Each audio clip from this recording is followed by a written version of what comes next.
Autonomy and authority are often discussed when thinking about organizational effectiveness. There's another A word that is talked about far less: agency.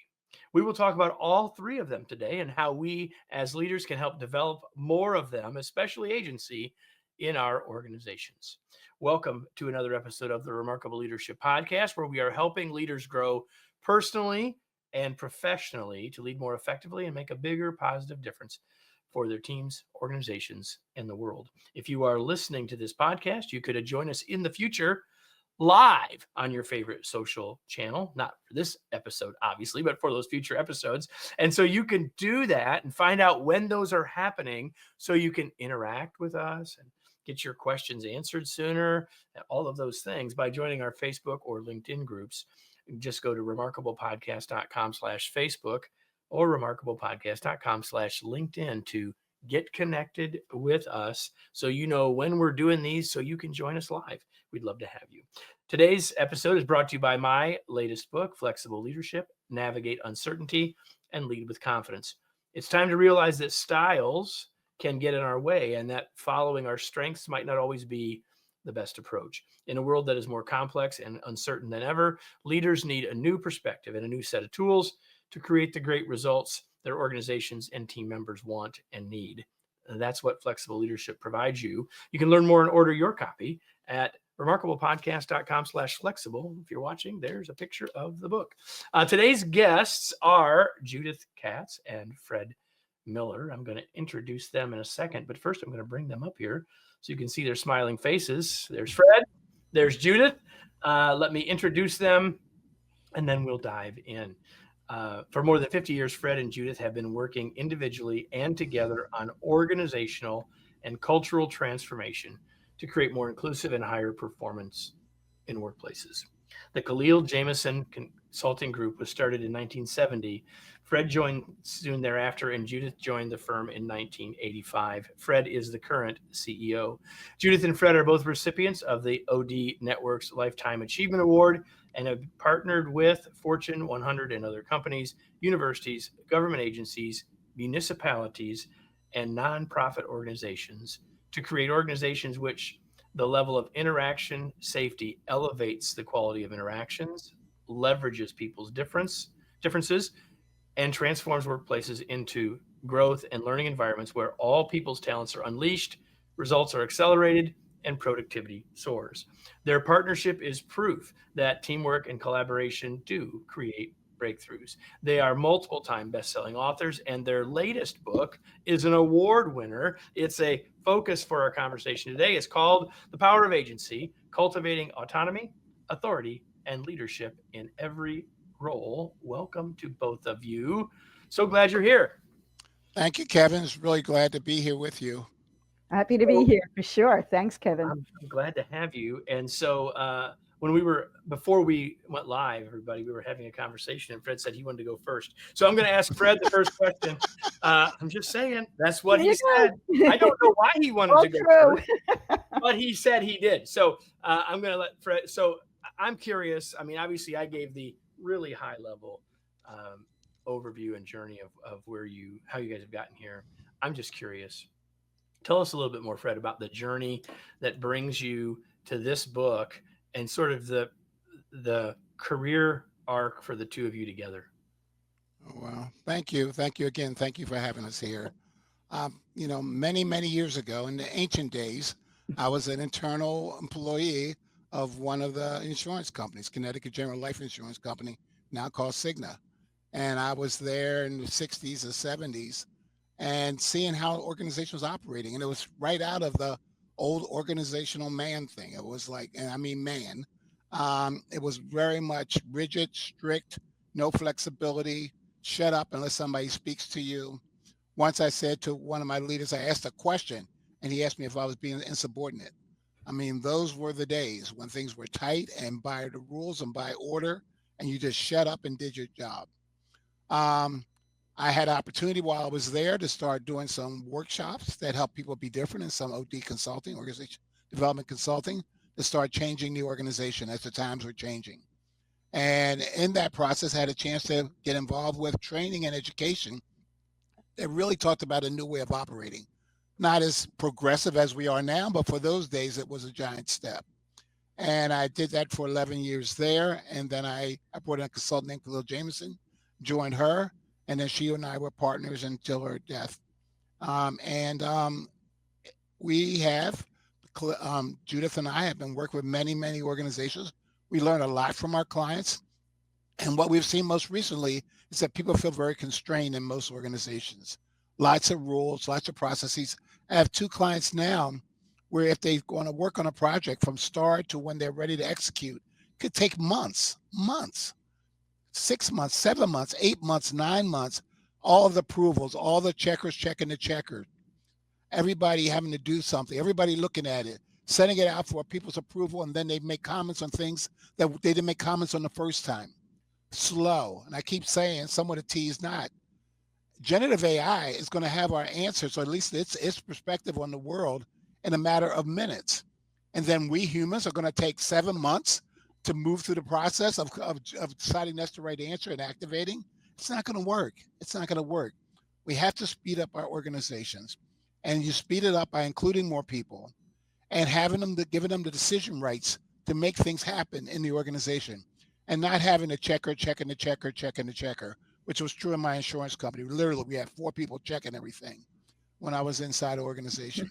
It's gone. We got knowledge workers in our organization. They're smart, they're good, and they can go a lot faster than we're able to go now. So all that was part of the motivation for the book. Yeah. So Judith, Fred has sort of laid the framework for the book in a way, but I'm curious from your perspective, why is this book so important right now? Oh my goodness. Well, in some ways, the world that Fred described in terms of what he experienced in Connecticut General is almost some leaders are trying to go back to that. And some leaders are trying to say, I'm going to control you. You have to be in the office, all of that. But what we saw after the pandemic was that people wanted to choose the way they worked, how they worked, where they worked, and want more say, more decision making, more autonomy. I'll never forget one of our clients used to be who the COO would make decisions about what color green an ad should be. And there were people at all levels who could make that decision. But talk about waste. And what we're seeing is more and more people want to have decision rights. They're smart. They want to bring their voice. They want to bring their ideas. We once went into a client where we were doing focus groups, and one of the women came in with sheets of paper with all the ideas of things that she thought could be better for the organization, what would create betterment. And at some point in the interview, she started sharing all of these. And we said, well, why haven't you shared these before? She said, nobody ever asked. And there's so much knowledge. There's so many great ideas that people have. There's so many creative solutions. What we're seeing is that they're staying, if we want higher performance, we've got to be able to unearth those. And that's really what the book is about, is really having that individual and team agency to bring that voice, which also means to your book, Kevin, that leaders then need a new set of tools to be able to unearth all of that. So the key word, and I said it in the open, everybody, the key word here, and it's in the title of the book, agency. It seems like the logical thing for us to do now is to make sure we all have the same clear understanding of what that means. So when you say agency, what do you mean? So for us, the definition that we've been using is ensuring that all people, all roles, levels, tenure, and identities have power, influence, and voice to make decisions and make choices related to their jobs and the betterment of the organization. Agency isn't I do whatever I want to do. No, there are guardrails. There are ways in which we know what the processes are. But within that playground, I can play. And so I can bring my decisions. I can have autonomy. I can have the authority to make those decisions. And when they have that, people then raise their voices in terms of sharing their ideas. They make better decisions because they feel like they're trusted. And so that's really the core. But it's, people have always had agency. Some people have always had agency in organizations. What we're saying is everybody having agency, whether you're on the front. All people. All people, right, exactly. Not whether you're on the front line, whether you're individual contributor, a manager, a leader, whether you've been there for 10 minutes or 10 years. We really see that as people can bring and add value. So as I listen to that, and you address this in the book, but I think it's worth us talking about briefly. Some people listening closely to what you said might say, well, isn't that empowerment? So my question is, how in your minds is this idea of agency we're talking about different from empowerment? When I first started thinking about agency and kind of what it means, I was sitting in an airport and I was watching a young mother with a toddler negotiating in the airport. And we were sitting in the lounge area. And as the toddler started to move around, the mother would stand in front of every danger to help the toddler not fall down the steps or run into the machine. And what struck me is human beings are born with agency. They're born with agency. They're born with quest and exploration and movement and curiosity. And our organizations say, not here, not that here. Don't do that here. Don't be curious here. Just do your job. Don't bring that thinking here. Don't be out of the box here. Yeah, right. Tunnel vision, right? But when I watched that child moving around and that way that parent was handling, I was like, we got it. But our organizations say no. And so for us, it's like if we can unleash that agency, how are organizations going to move to the next level of performance? What's going to move them up? We're going to have generative AI. It's going to be going fast. We can't be the slow part.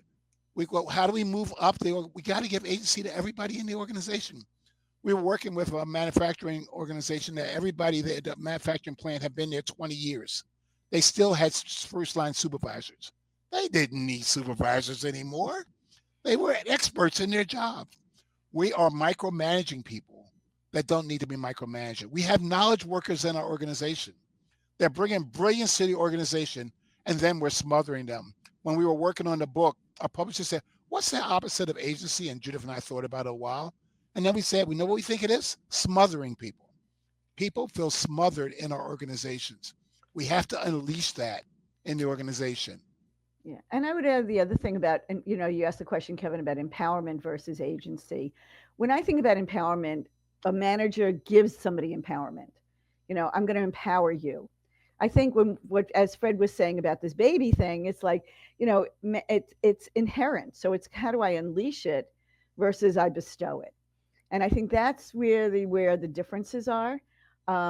Because, some managers will empower their people, like share your ideas with me, as opposed to implement your ideas. Don't have to share it with me. You can just go for it. And I think it's a subtle difference, but it's an important difference because we really see that it's inherent and it's about unleashing it, supporting people to have that agency, as opposed to I'm going to empower you. And there's been a lot of empowerment work that was done in the 90s, for sure, which was important. But it's still, there's a sense of control there that I think we're taking away in some ways. So you mentioned, Judith, that, and I don't want to put words in your mouth. That would be unsanitary. But what I do want to do is ask you to follow up on something you said, and that is you commented on in the post-COVID world, and you were talking. I think you were sort of referring to the returning to the office stuff. Mm-hmm. So, what is your sense, either of you? What is your sense about how we're doing with agency, sort of across organizations, right? Like, have things gotten? Is the trend the wrong direction now in a post-COVID world? I'm just curious what your thoughts are about that.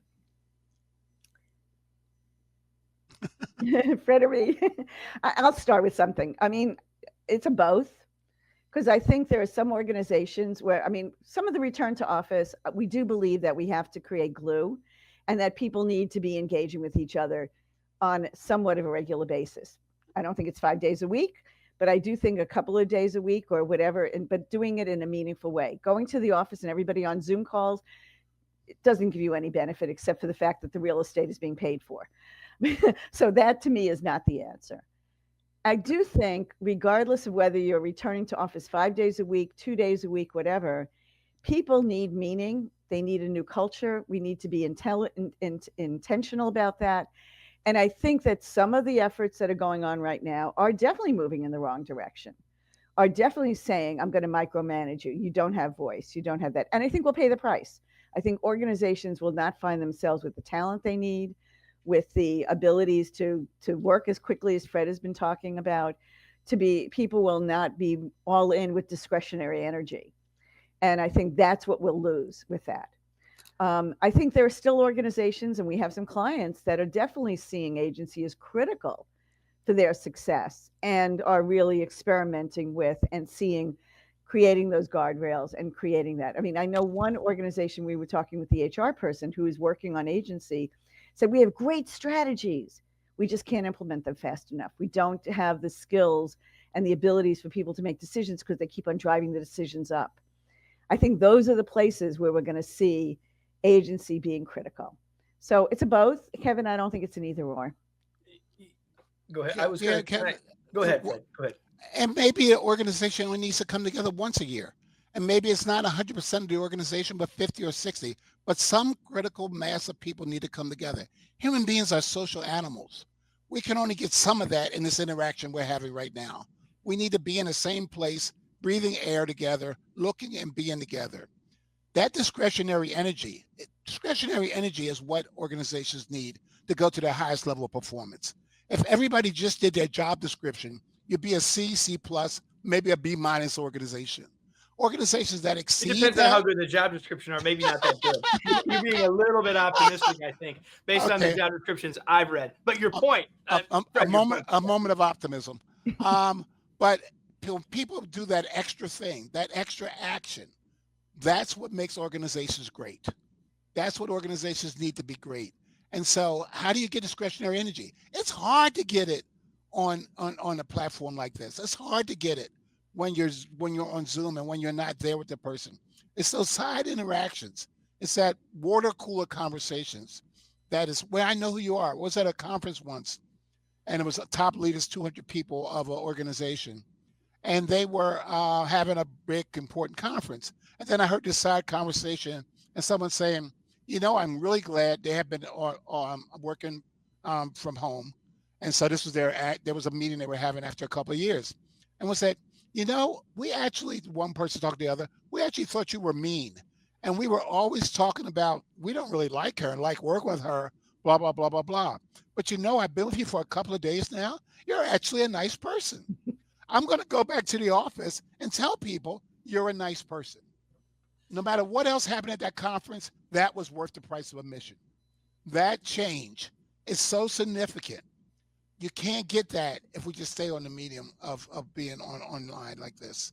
And so how do we everybody has mean days. Everybody has their attitude days. Everybody has bad days. But if I'm around you, I can see the range of who you are and connect with the part of you that's going to help us do great work together. And that's what we have to have. And I'm not convinced we can get that enough through not being in person. Besides, until we meet, we don't even know how tall each other are. That's a whole other. Okay, so I want to ask a question, because you guys, you're talking about voice and choice and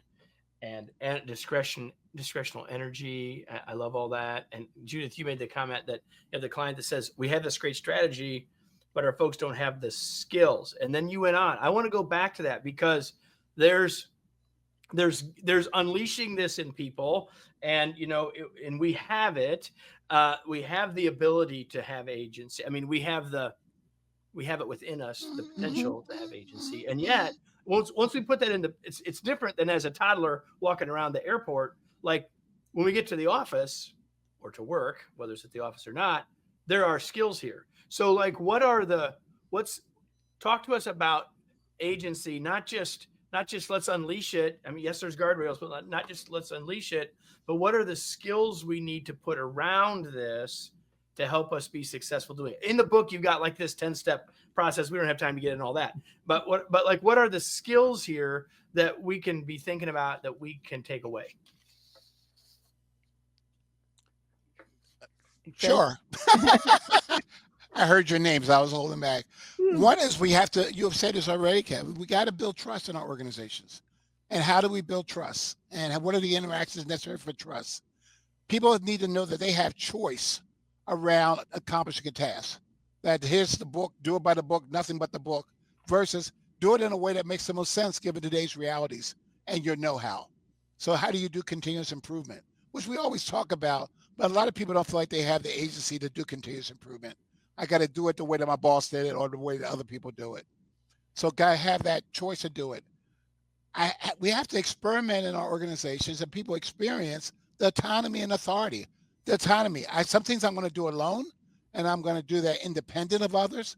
Some things I'm going to do in independence with others, and working with others and collaborating with others. So the interdependence becomes very important. I got to have both of those competencies in order to function in the world that we're in right now. Then I got to feel responsible for my output. It's hard to feel responsible for my output when I got the checker, checking the checker, checking the checker. I remember when I was at Connecticut General, I was on the group pension department, coding stuff or whatever it was. And I would make mistakes. And so they had somebody checking me and somebody checking them. When they reduced the number of checkers, I made fewer mistakes. Mhm. I think sometimes when people know there's a checking person, you might not be as rigorous about something as you would if you know there's two people behind you that's doing it versus when you're doing it yourself. So people feeling responsible. And we want people to feel, as Judith said before, we want people to feel like owners. If this was my company, what would I do? I was with a group of probably a year ago now, where they made this big proposal to the senior leaders, and I was on the advisory board, and I was there, and they were deciding whether we go big, go medium, or go small. And at the end of that presentation, which was outstanding, and I was like, yay, they're going to say go big. They said go small. And I was like, what? And so after some discussion, I said to them, I'm shocked you said go small. Your presentation had great stuff. Organization go big. If this was your company, what would you do? And I went around the table, go big, go big, go big. Go. Every one of them said go big. But the culture, the way they thought the leaders would react and what they wanted, if they went big, the leaders would see them as not doing making the right decision or being diligent enough. How much is that happening in our organizations? They were taking a trip to Abilene. I bet you guys know that story. Absolutely. For all of you that are listening, you're going to have to Google that, the Abilene paradox. But basically, everyone thought everyone else thought something. So everyone said, let's just go small, because I'm sure everyone else thinks we should go small. And safer. I just want to say something real quick to all of you listening or watching. And what Fred just did as a facilitator or as a leader, facilitating, of going around in that way is really powerful, because that's one of the ways that shows that you're trusting each person to share and making it safe for them to share. So what did they do? You got to finish the story. After they said go small, you go on, everyone says all the chips in the table. What did they end up doing? So I started talking about what they did initially was playing small ball versus big ball. And that's some terms they use and things. So instead of going for a home run, they start trying to go for a single, or at least not strike out.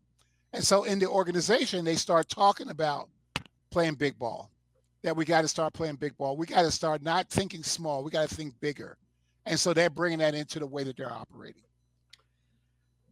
So we can talk about skills, but before we get to skills, there's something else that has to happen. And so I think that, so first of all, those of you that are listening probably are right on board with Judith and Fred, and are saying, yeah, this is exactly what we ought to be doing.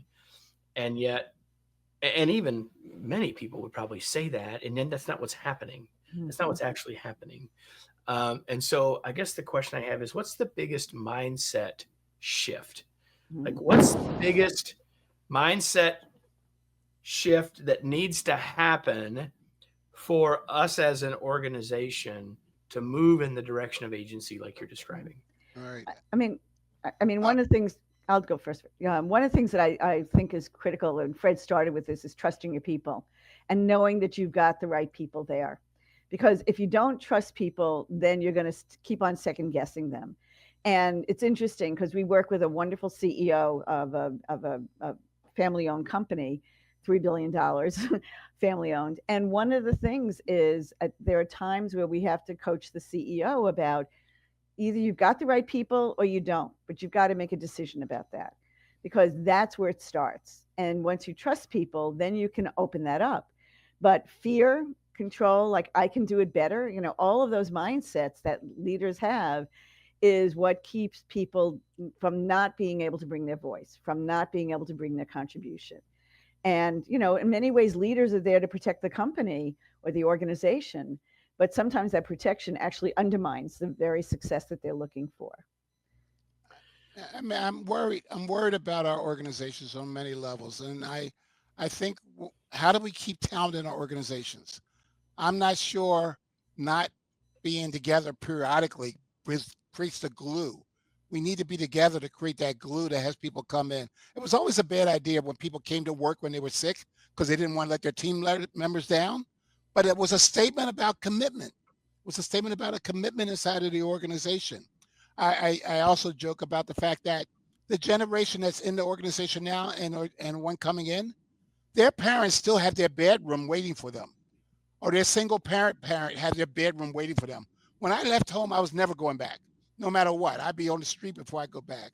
You have a whole generation that has an option of, I can go home and go and create a business on eBay and be okay. I don't need to be here. So I'm worried about our organizations. If they don't change, they're not going to keep talent. And we see everybody is having talent. I don't care what your role is.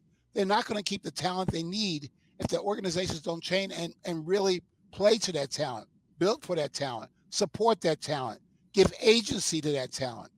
That's going to keep people there. Other than that, they're not like me. Oh, I'm going to stay and tough it out for 5 years or 6 years. They're like, 2 days, hasn't changed, I'm out of here. Organizations have to be different and get different and do it quickly if they're going to keep being winners, because our winners will no longer be winners if they don't have the talent they need to be successful. Judith, it looks like you were going to say something. No, I mean, basically, I agree with Fred. I mean, I think that the bottom line is that control, fear does not lead to winning.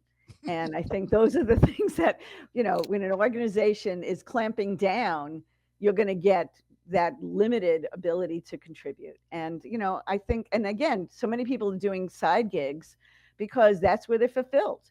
And I think that's, how much energy am I taking when I'm working on a second job or a third job because my primary job is not giving me any kind of feedback or support that I really want. I think that's the world we're in. And now some of it, of course, is a gig economy because of economics, but there's all the things about fulfillment that people are wanting as well. We were working with a leader that was commissioning a task force to look at some things in the organization and suggest changes.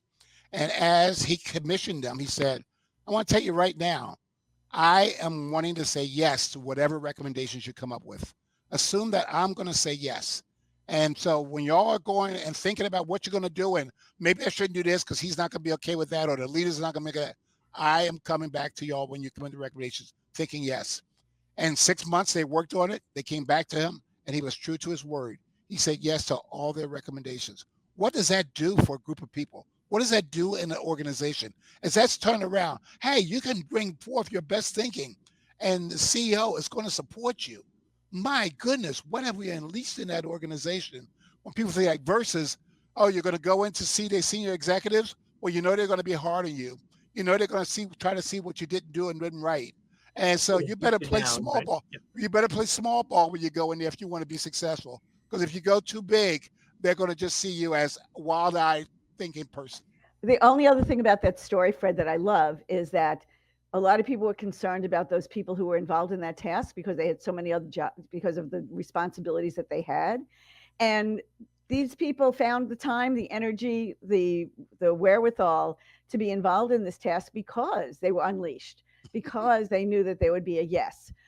Because they weren't feeling like they were wasting their energy, but in fact, they were giving energy in their thinking to something where they would actually could make a difference. And I think that's the core. That's the core. Right. Discretionary energy and effort, which is where we were earlier. I'm going to shift gears and a couple more things I want us to do before we finish. I really am going to shift gears. So I'm curious. I'll start with Judith. What, Judith, do you do for fun? Oh, you asked the right question. Well, I'm kind of like semi-retired. Okay, we only have a few minutes. Oh, too bad. I love to fish. So you put me with a fishing rod on a boat, I am happy. Whether it's striper fishing or red fishing or trout, I'm going to Louisiana in April to do some trout and redfish fishing. That's my thing. That gets me happy. Fred, what do you do for fun? I love my work. I love the work that I'm doing. I love the clients we interact with. They pick us, we pick them, they pick first. I love the fact that I see people grow and develop. So that's my big thing. In addition to that, go to the Outer Banks of North Carolina and sit on and look at the ocean and just sit on a deck and take in the ocean wind and the ocean sounds and be there with my family and just enjoy that and then read a good book. So you're not fishing when you're on the water while she is. So since you mentioned a book, Fred, what's something you're reading now or have read recently? The book that I'm reading now is called The No Rules Rules, written by one of the leaders of Netflix, Reed Hastings, and co-authored with Aaron Myers. It is great. He's pushing back. They are pushing back on a lot of the things, like, if you give people unlimited vacation times, they're going to go crazy. Not true. And in our firm, we give people unlimited vacation time. They got a lot of things that they're pushing back. Expense accounts. Act like we said before. Act like an owner. Treat the money on your expense that you have for expense as if an owner, and we're going to trust you with that. Periodically, we'll audit it, but on your own. Basically, you're on your own. Just a lot of things that are just neat stuff that's right for today's world. Judith, what are you reading these days? So I just finished The Covenant of Water, all 1,000 pages of it, which I loved. We talked about family in India and the generations and some of the challenges of this family and what they went through, and the whole. It was just wonderful. Vigasi's a wonderful author. I've read several of his books, so I'm much more reading kind of fiction, kind of get me away from this reality that we're in today. All right. So now the question that, we have been talking with Judith Katz and Fred Miller, the authors of Power of Agency, and I'll hold it up here, but one of you tell us where can we get connected with you? Where do you want to point us, etc. Where they can get the book, whatever you want to tell us. Now's the chance. Well, to connect our firm is KJCG, Khalil Jameson Consulting Group.com. And you can reach us there and talk to us there and tell us what you're learning and what you're reacting to. That's the easiest way to get in contact with us. Judith, anything else you want to add to? Yeah, you can get The Power of Agency either through Barrett Kohler, our publisher, or Amazon, or your local bookstore, I believe. If you ask them for it, I'm sure they'll find it for us. So for you. It's a great book. It's not a long read. It's a quick read. And in the back of the book, we have a lot of self-assessments. The individual self-assessing where you are around agency in the organization. And I had a group, and then we talk about the manager. What is a manager doing? What are senior leaders doing? I just had a workshop with like 100 people and had each person come in with their parts of their job description and the job description of people that report to them and look for opportunities to increase agency among their reports. They loved it. And they were going back to their organizations and then discussing and negotiating releasing agency in the organization. Awesome. KJCG.com.